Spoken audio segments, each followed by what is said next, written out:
Kasi ako na yung malayang pagpapahayag ay isang karapatan po at tungkulin. Karapatan dahil lahat po ng tao ay may right to say what we want to say.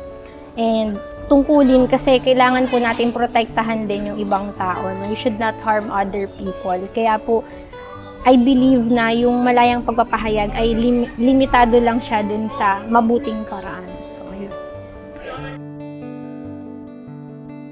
I think sa freedom of speech, if there is a limitation, my answer is yes. Considering na hindi naman lahat ng tao came from a same background. May different religion, may different beliefs, especially meron din sa age.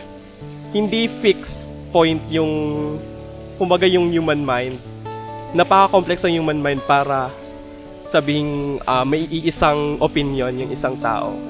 So we need to be careful to the choice of our words. In order to have a freedom, you need also to understand your limitation.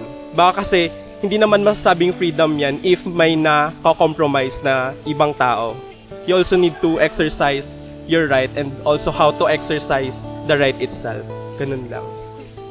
Lahat naman ng bagay sa mundo ay limitado. Kahit ang mga kakayahan ng natin bawat isa ay limitado, ang ating pag-iisip limitado. Kumbaga, sa mundong ibabaw, lahat ay limitado. So therefore, pati ang aspeto ng pamamahayag ay limitado rin. Sa tingin natin, yung pag-iisip ng tao, napakalawak.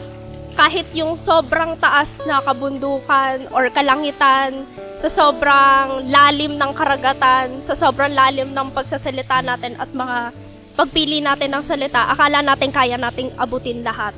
Ang point doon is, wala namang masama kung sa tingin natin kaya nating gawin lahat.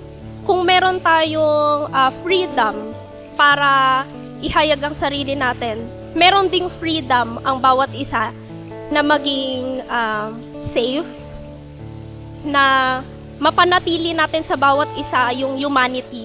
Kapag kasi palagi nating pinipili yung sarili natin at hindi na natin iniisip yung sasabihin natin or hindi na natin iniisip yung kapakanan ng iba, iba na yon. Hindi na yon kalayaan, kundi kamangmangan. Akala natin sobrang talino na natin na wala nang makakapigil sa atin at yun yung pinaka nakakatakot sa lahat. Ayun lang.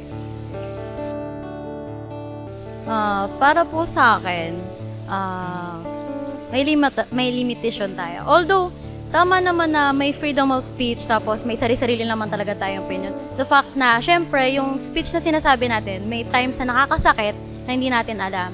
Minsan kasi nakakasakit na salita na yun, pwede siyang mag-cause sa isang tao na ma-depress siya, maging conscious sa ibang tao, etc. Then, for me kasi, may kasabihin kasi tayo na truth hurts. Okay nang masaktan ka sa katotohanan kaysa mag-judge ka ng ibang tao na mali pala yung impormasyon na nalalaman mo, maling impormasyon yung naririnig mo sa ibang tao, tapos judge ka ng judge sa ibang tao. Tapos yung pala, opinion lang din pala nila without walang facts. Mas maganda ng facts yung sinasabi at nakukuha mo impormasyon para pag nagsabi ka ng totoo, alam mo din or may pruweba ka din na yung opinion mo may relevant din sa facts na yun. Ano?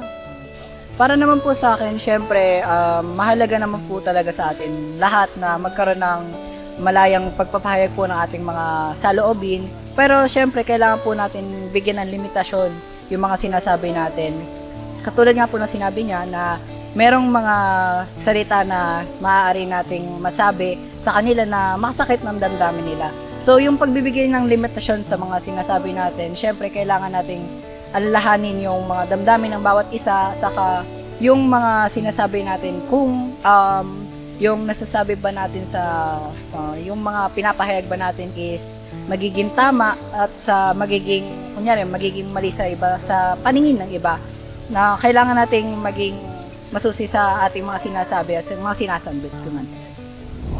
Ang freedom of speech ay ang karapatan ng bawat tao na magpahayag ng kanilang mga saloobin, opinyon at damdamin. Protektado ng batas ang karapatang ito upang walang sino man ang maaaring hadlangan o pigilan sa kanilang pagpapahayag. May kaukulang disiplina ang karapatang ito tulad ng mga batas laban sa paninirang puri, pambabastos at pag-uudyok ng karahasan. Kung Biblia ang tatanungin, ano nga ba ang dapat na disiplina sa pagsasalita? Pakinggan nyo sa isang talata ng Filipos 1:27, kapatid na Luz. Ang inyo lamang pamumuhay ay maging karapat-dapat sa Ebanghelyo ni Kristo. Ang sabi ni San Pablo, ang inyo lamang pamumuhay, yung pagsasalita, pagkain, paggawa, pananamit, lahat ng ginagawa mo, maging karapat-dapat sa Ebanghelyo ni Kristo. Lahat ng ating ginagawa, pati pagsasalita natin, pagtingin ng ating mata, paglakad ng ating paa, paghawak ng ating kamay, may mga aral po ang Ebanghelyo. Pag nasunod natin yon, dun po tayo magiging karapat-dapat sa Diyos.